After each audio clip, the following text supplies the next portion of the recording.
My name's Teresa Lavender Fagan. I am honored that my translation of The Last Days of Mandelstam by Khoury-Ghata has been shortlisted for the 2021 Oxford Weidenfeld Translation Prize. Before I talk briefly about the book, I want to point out how marvelously global this work truly is. It is a poetic biography of a Russian poet, Osip Mandelstam, written in French by a Lebanese poet and writer, translated into English by an American born and living in Chicago, and published by an Indian publisher in Calcutta.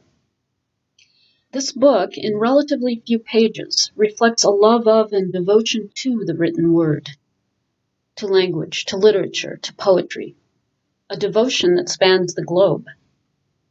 I'm humbled to have been a part of it. Indeed, the love of and commitment to poetry is central to the tragic last days of the poet Osip Mandelstam. Briefly, Mandelstam, born in 1891, who lived through the Russian Revolution, was one of a group of Russian poets who ran afoul of the Soviet leadership, specifically Stalin, for writing poetry that was considered contrary to and critical of the Soviet aesthetic. In fact, Mandelstam wrote a poem targeting Stalin, which ultimately led to his being barred from any sort of employment, multiple arrests, and finally to imprisonment in a transfer camp en route to exile in Siberia, to his decline into madness, to his last days. Here is the damning verse from an early version of the poem. All we hear is the Kremlin mountaineer, the murderer and peasant slayer. Mandelstam and his wife Nazdezhda, who hid his poems wherever and with whomever she could, sacrificed everything in the pursuit of poetic freedom.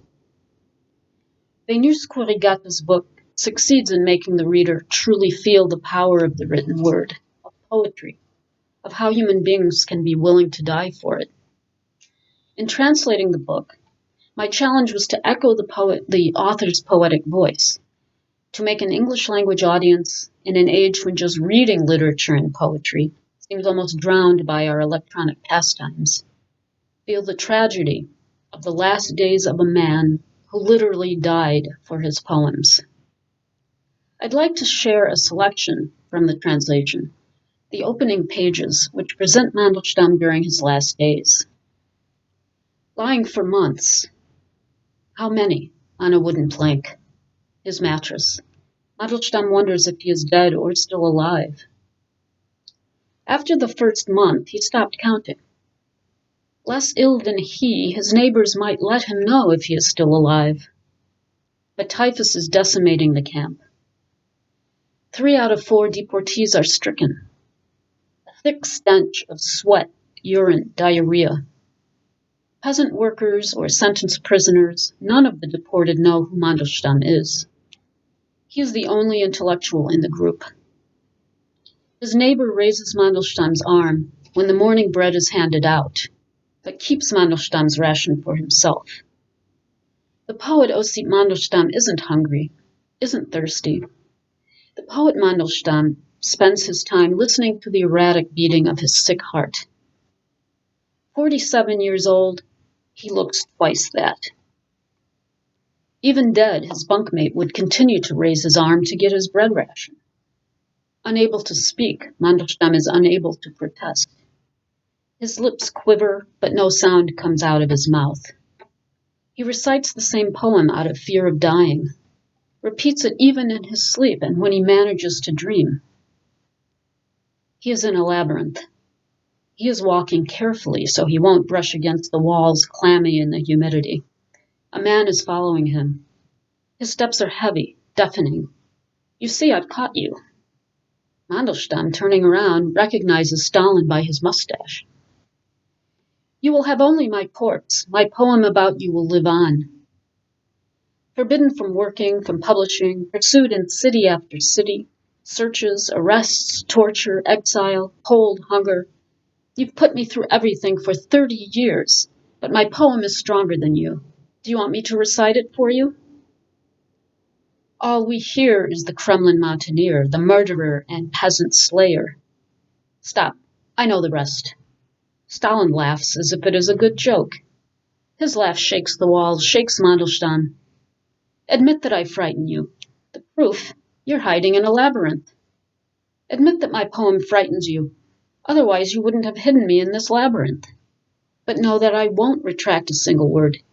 Even dead, I will write other poems, which no one will read. You forget that you are not allowed to publish. No one knows who you are. You have destroyed with your left hand what the right hand has built. All your friends have abandoned you. You harassed them.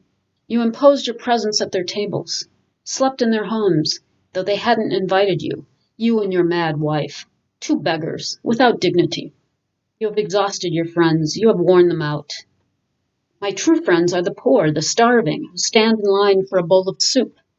Those expulsed from their homes, the exiled, the executed, men, women, children, delivered to your manipulating machine. Mandelstam shouts out. Shout cracks Stalin's eye. Stalin places his hand on that eye. The blood spurting from the socket flows to the ground and fills the labyrinth. Why the labyrinth, he wonders. Mandelstam knows he is hallucinating. He tries to latch onto real places and events to erase his nightmare. So he won't think. So he won't think. He has decided to confront death with open eyes. Going back to the events that led up to his first arrest will help him understand the reasons for his fall. And finally, here's the complete Stalin poem, translated into English by Burton Raffel and Ala Barago.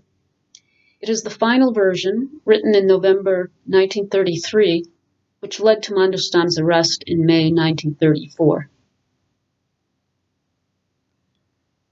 We live, not feeling the ground under our feet. No one hears us more than a dozen steps away. And when there's enough for half a small chat, we remember the Kremlin mountaineer. Thick fingers, fat like worms, greasy, words solid as iron weights. Huge cockroach whiskers laughing, boot tops beaming, and all around him a rabble of thin-necked captains. He toys with the sweat of half men. Some whistle, some meow, some snivel. He's the only one looking, jabbing. He forges decrees like horseshoes, decrees and decrees. This one gets it in the balls, that one in the forehead, him right between the eyes.